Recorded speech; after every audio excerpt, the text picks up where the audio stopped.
પરમાત્માની કૃપાથી આજે જ્યારે આપણે આંગણે પૂરો અવસર આવ્યો છે, દાદા વિષ્ણુભાઈના આશીષથી આ પ્રસંગ દીપી રહ્યો છે.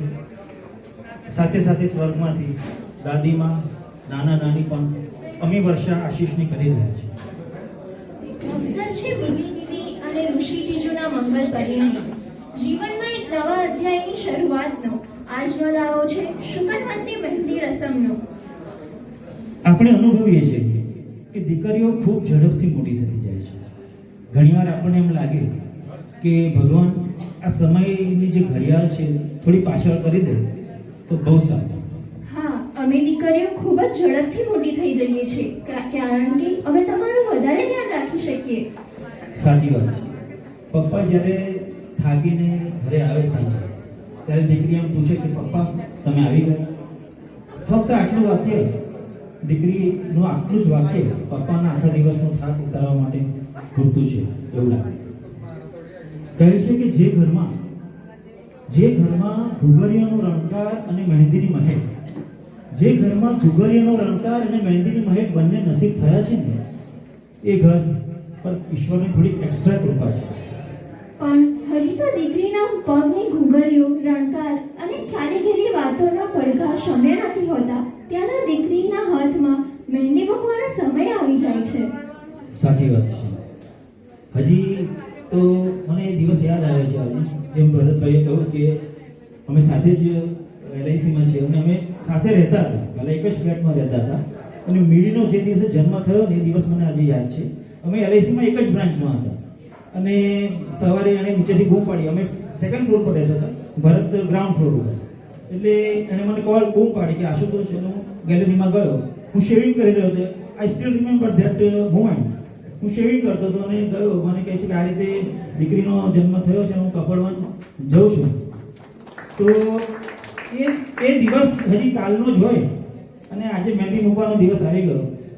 તો આ પ્રસંગને અનિલ ચાવડા, કવિ અનિલ ચાવડા એવી રીતે વર્ણવે છે, ખૂબ ભાવુક રીતે વર્ણવે છે, સાંભળવા જેવું છે કે આટલા વર્ષો જેણે રાખ્યું ઘર હુંફાળું, આટલા વર્ષો જેણે રાખ્યું ઘર હુંફાળું, મહેંદી મૂકી ચાલ્યું આજે ઘરનું એ અજવાળું. દીકરી જાતા એમ લાગે કે ગયો ભોગથી દીવો, દીકરી જાતા એમ લાગે છે કે ગયો ભોગથી દીવો, નહીં સંધાય હવે આ ફળિયો ગમે એટલું સીવો. થોડું ઇમોશનલ થઈ જાય છે પણ લાગે છે પ્રસંગને અનુરૂપ આ કહું કે ના કહું. સોનલ ભાભી,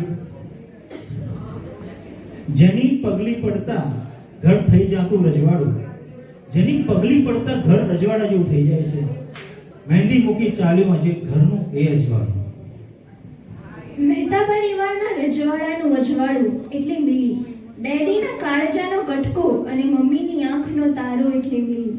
આવી આપણી સૌની પ્યારી મિલી ના જીવનનો આ અમૂલ્ય મહેંદી રસમનો પ્રસંગ આજે આંગણે આવીને ઊભો છે ત્યારે આપણા સૌના હૃદયમાંથી કંઈક આવી શુભેચ્છાઓ છલકે છે કે જેમ દિવસે ને દિવસે મહેંદીનો રંગ ઘેરો બને તેમ દિવસે ને દિવસે મિલી દીદી અને ઋષિજીજુના વચ્ચેનો બોન્ડિંગ, લવ અને હેપીનેસથી સ્ટ્રોંગ થતો જાય. As Hana blooms with fragrant dew, may Millie and Rishi's bond forever renew. વાહ.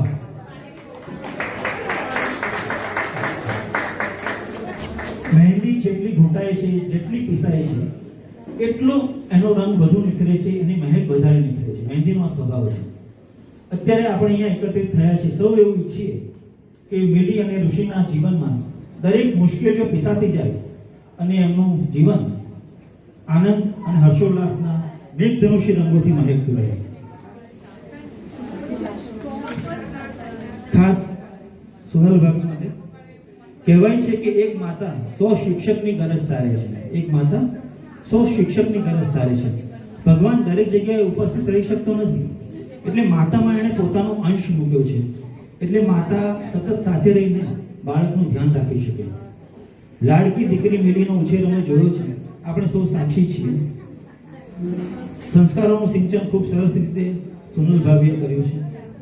જીવનમાં સંબંધોનું મહત્વ, પોઝિટિવ એટીટ્યુડ, દરેક ચેલેન્જીસનો હિંમતથી સામનો કરવાની જેવી સોનલ ભાભીમાં છે એવી જ એમણે દીકરી મિલીમાં નિરૂપી છે. બિલકુલ સાચી વાત છે. જો માતા છાયા છે તો પિતા વૃક્ષ છે. માતા સંસ્કારોનું સિંચન કરે છે.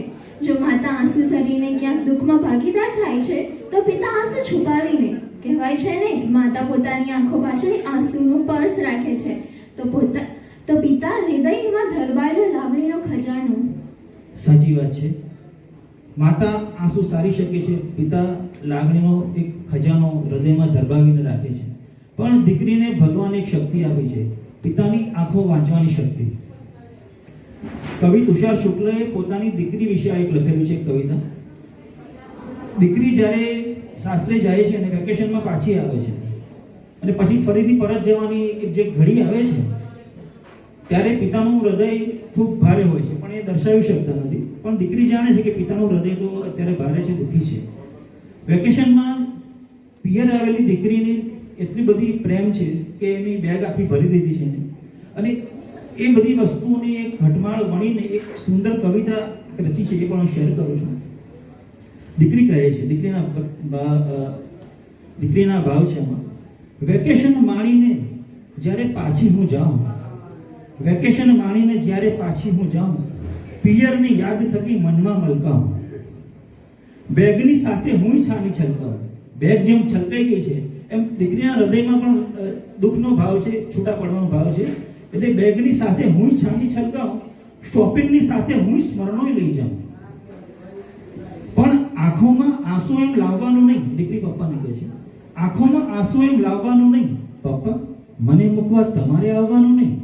કારણ કે દીકરી જાણે છે કે જો પપ્પા મને મૂકવા આવશે તો એ રડ્યા વગર નહીં રહી શકે. દીકરી અને પપ્પાનો એવો સંબંધ છે જેમ ફૂલમાહી જાણે સચવાતી સુગંધ છે. હાથ મૂકી માથે મૂંગા રહી બોલતા દીકરીના સ્મિતમાં એનો અનુબંધ છે. પણ દીકરીને આંસુ બતાવવાનું નહીં પપ્પા, મને મૂકવા તમારે આવવાનું નહીં. ખૂબ જ ઇમોશનલ વાતાવરણ કરી દીધું. ભલે કોઈ પણ કહે અમે તો મેરી દીદીને મૂકવા જઈશું જ, એ પણ રંગે ચંગે. આ સાથે બેસ્ટ વિશિસ ટુ મેરી દીદી એન્ડ ઋષિ જીજુ from all of us. Hannah adorns the hands, love fills the heart. Blessings for Millie and Rishi as they make a beautiful start. Thank you. Thank you very much.